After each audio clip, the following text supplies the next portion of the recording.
Hello, friends. So, here's the plan for the next few weeks in terms of what you'll find in the feed here. Today, we have a conversation the five of us recorded immediately after we finished Act 1 back in 2021, like minutes after we were done. We talk amongst ourselves about our experience and reflections on everything that's happened in the game so far, while we're still very much in the moment of having just completed it. Next Monday, we have a Q&A we just recorded the other night that answers the questions that you all submitted. Thank you to everyone who did. I'm hanging on to a few for future use, but we answer what we can. And we brought a friend of ours into the studio to ask us your questions and to share her perspective as a listener. It's a real fun conversation. We had a great time. And the following week, in anticipation of the new season, we've got an Act 1 recap episode for you. We made this as a group right before we started recording Act 2, and it includes a high-level rundown of all that's happened, things to remember, tiny details you might have forgotten along the way. It's a great way to brush up on all the stuff before the story plows ahead. And then on April 24th, Act 2 will be off and running. As always, please rate and subscribe wherever you listen, and thank you so much for joining us on this adventure.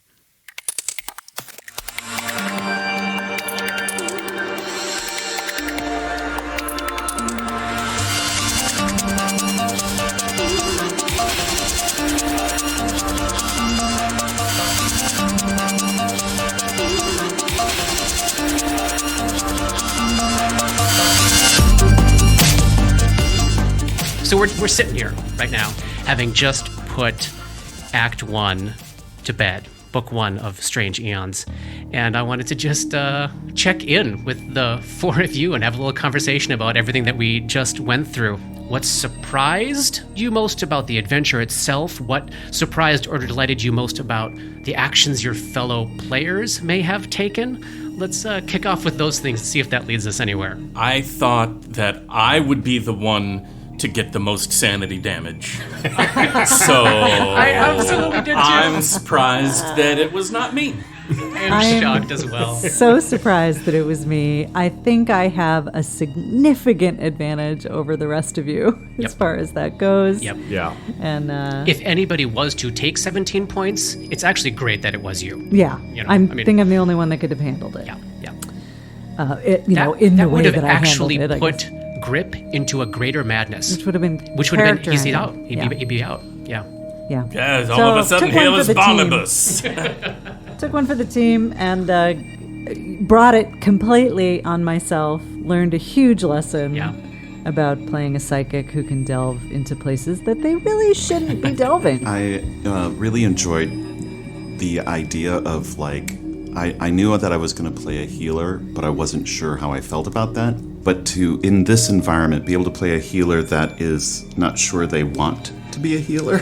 Like, to have that kind of inner life of, I'm someone who provides a boon and a benefit to my party, but personally I'm not sure that I'm that kind of person. Yeah. And this world, in this campaign world, gave me a chance to sort of play with that a little bit. You know, you all had no idea. It's the least I have ever told you about any adventure we've ever started. And you all had to make choices about character classes, and you all tried classes that were both new to you yourselves and had never been played at this table. And where are you at with the choice of the class that you chose? Do you like it? You're glad you did it? Would you have done something different at this point? I mean, I'm making a career out of playing the one that everybody has to protect. Basically, It's so true. so the role is really comfortable Yeah. for me, including all of its discomfort of taking a really long time to warm up and stuff. Having very few hit points. Very few hit points, Yeah. and very weak fortitude save.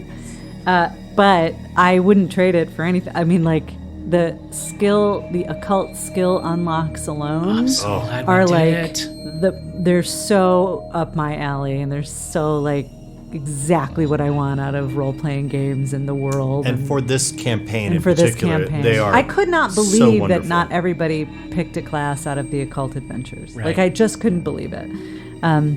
Yeah, I mean, that is an element that I had reminded you that they existed. I didn't even know when I picked the class. And I put zero thought into them before we started. And you got to the first few. I'm like, oh, this is actually kind of interesting. Yeah. And then it becomes like one of the hallmarks of the entire first act. I really liked that aspect I hope of it. that they grow and that, I'm already like looking into what are rituals and how does that work and how can I can sort of boost that end of the characters. And as I mentioned, both research and rituals are going to be not necessarily hallmarks of the next book, but inescapable hallmarks of many of the books that are going to follow. Cannot wait. I loved playing this brawler. Such a cool class. It's so fun. I'm interested to see how it progresses moving forward. I usually tend to be drawn towards very skill check heavy classes, and so this one very few skill checks, but just the flexibility is so cool to play with, and there's always something. It's not always just step up and hit, although that certainly happened a lot. They do need you to do that a lot, but no, I had a blast playing this, and I'm having a blast playing this particular meat shield. It's a great meat shield. Yeah. Such a cool class. And so much personality and like such an arc. I mean, I think of all the journeys that each individual PC has gone through, I'm really most sort of interested in Grip, since we had such a clear idea of who he was before so very early on. So early, yeah. And how the sort of conversation between the flashbacks of Grip and you playing Grip now, that developed and who he's becoming. I really am intrigued I agree. by that. And I was so surprised and interested when around the midpoint, Robert, because you're someone who, as we look back on our many years of history playing together, you're someone who's always been very comfortable playing an evil character or a morally corrupt or ambiguous character. You have no issue. You never feel compelled, if the character is that way, to try to put a shine on them or put a positive spin. And so I was kind of thinking Grip was going to be one thing, kind of like Katie was saying, and then this whole other side coming in. I'm like, it's really fun. It was exciting. Yeah, and I don't even know what made that be the case this I time. suspect it's that subconsciously you knew you had a badge. You became our protector. Like, I feel like. Well, and I think that's the first there. thing that threw me. Yeah. Was when I learned that badge was mine, because the picture I had, like the little descriptions I gave you when we were building the character, I think one of the things I told Rob was I think he used to beat people up for money. But that was,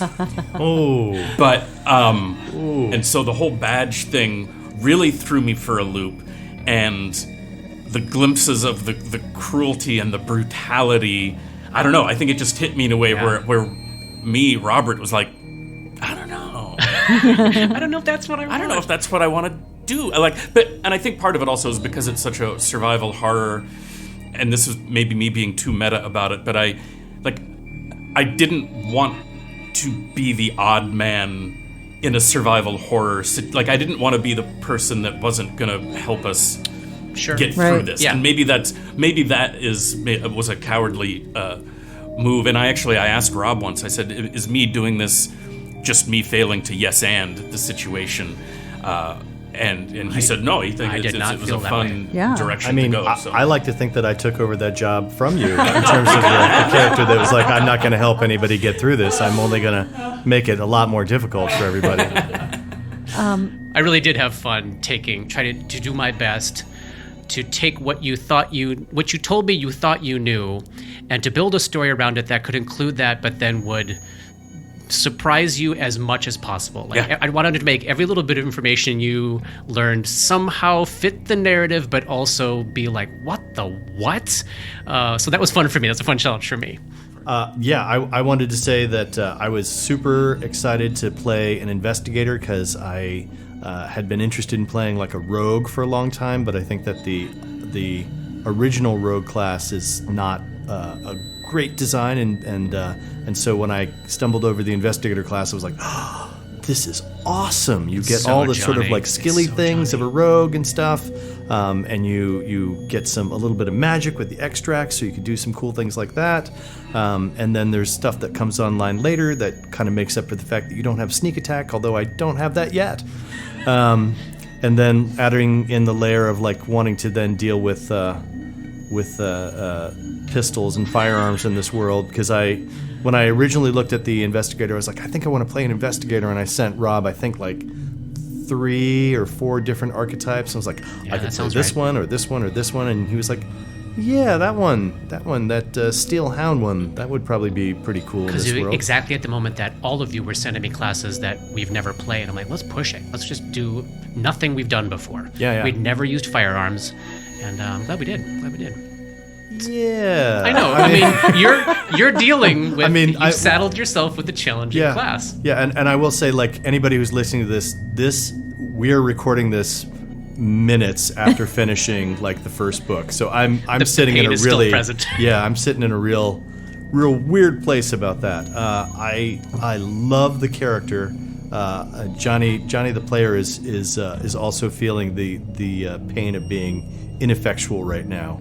But it's not like you're an ineffectual class in general. You got a bum roll that could have happened to any of us. Oh yeah. I mean, any of us could have been cowering in the corner. It sucks that that's the final fight, but it's not like you have been an ineffectual character throughout this campaign. Yeah, if it wasn't for you, we'd all be staring at pictures on the wall. And that, Sure. It's so true. Like, Yeah.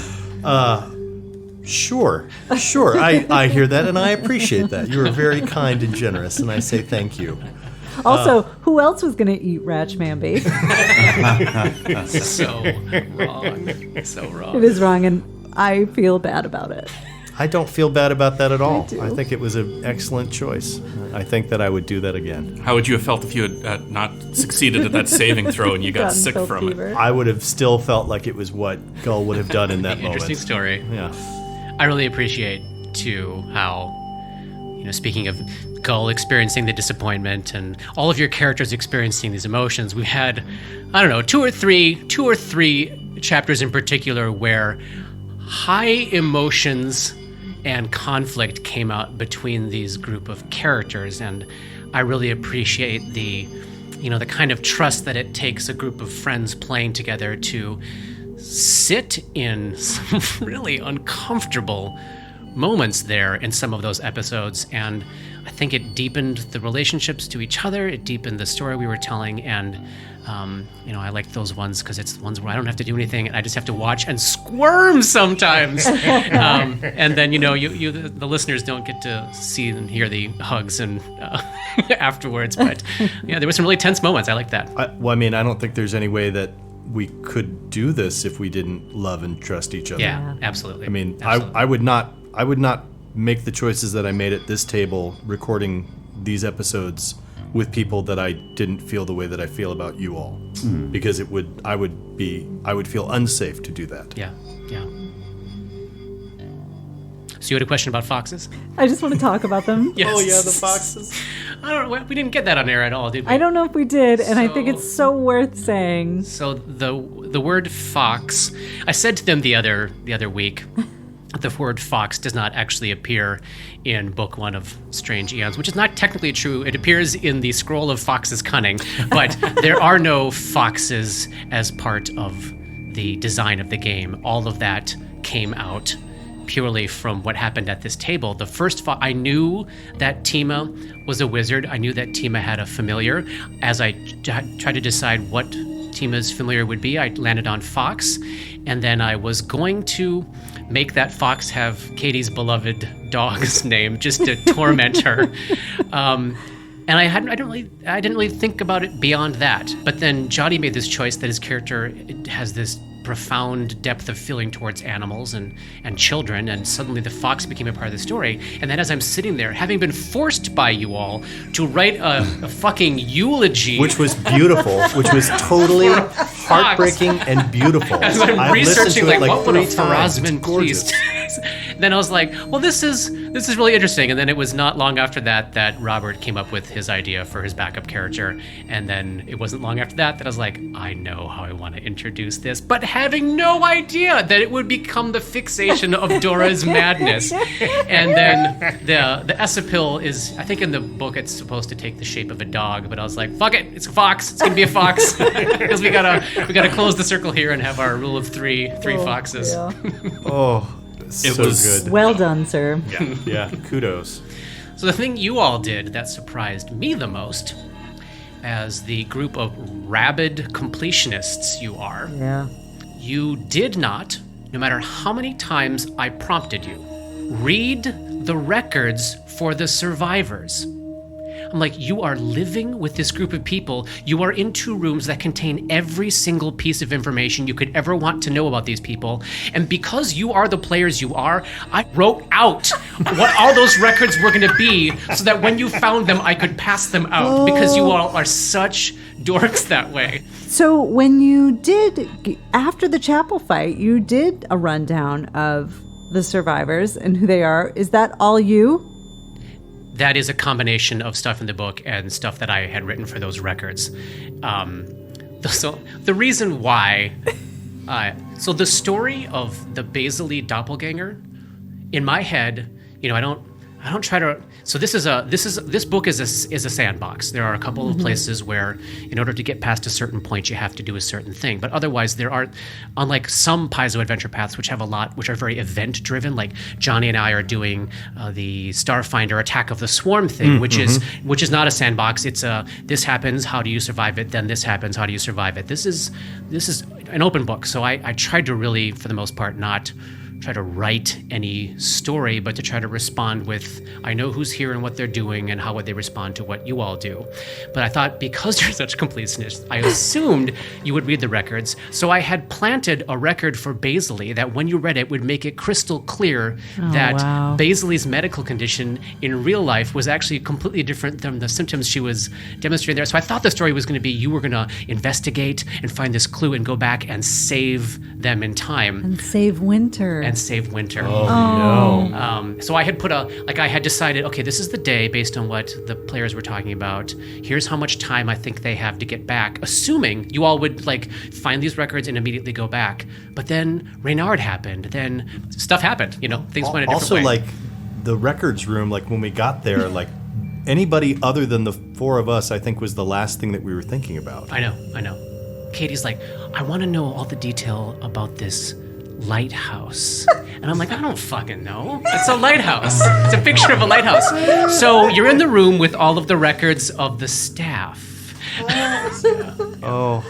Because usually I can't get ahead of you. You're often Right. surprising me with the This time you were so far ahead that we took a different turn. So it teaches me a lesson about I can't anticipate or plan ahead.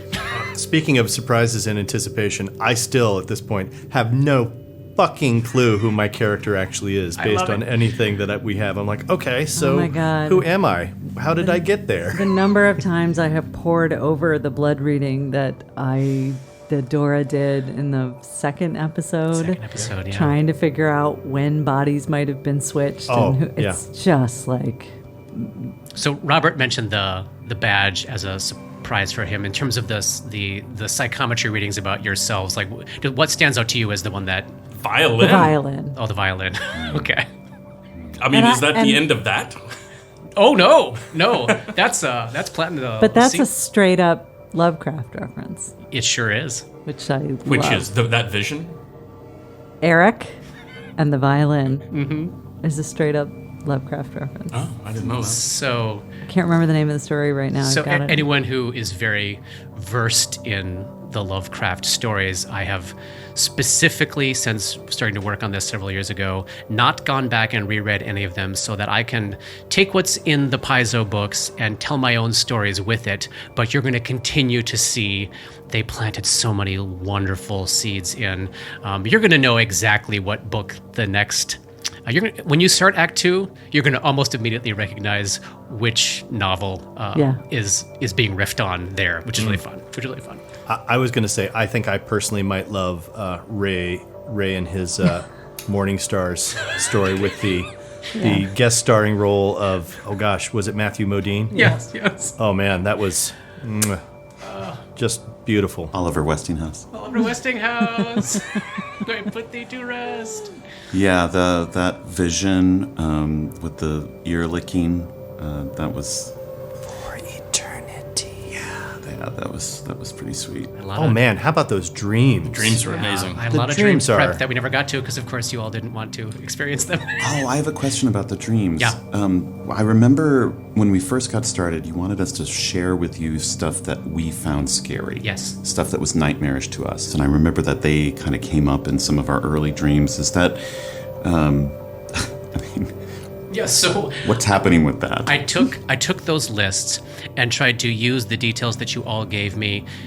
I tried to, for the most part, take things you gave me and do them on someone else so that you would not be expecting what was being given to you. And also, having known you all for so long, I'm trying to play around with things that I thought, to a certain extent, might be interesting for you to have to sit there and listen to as a human being, in the hope that you would, have some of that experience that you're having with your character. Well, bravo. Well, So thank you. the joy making, is that a thing out of Galarian lore, or did you make that up? It is real. I stumbled across it I was going down some Galarian wiki rabbit hole like 5 years ago on something So completely easy to do. unrelated. And I saw that and I was like, this is the most messed up thing I have ever read. And I just put a pin in that. Yeah. I was like, someday with the joy making is going to be a part of a campaign. And it found a home here. That day was now. Yes. Oh, that was maybe the creepiest nightmare, I think, for me. Just joy the whole making was idea just so awful. horrific. It's so awful.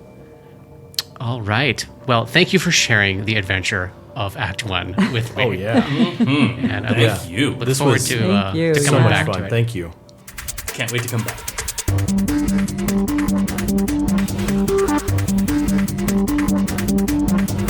Dark Nexus is a creation of Plug and Hum Productions. This podcast uses trademarks and/or copyrights owned by Paizo Incorporated, which are used under Paizo's community use policy. We are expressly prohibited from charging you to use or access this content. This podcast is not published, endorsed, or specifically approved by Paizo Inc. For more information about Paizo's community use policy, please visit paizo.com/communityuse. And for more information about Paizo and Paizo products, please visit paizo.com. That's Paizo.com.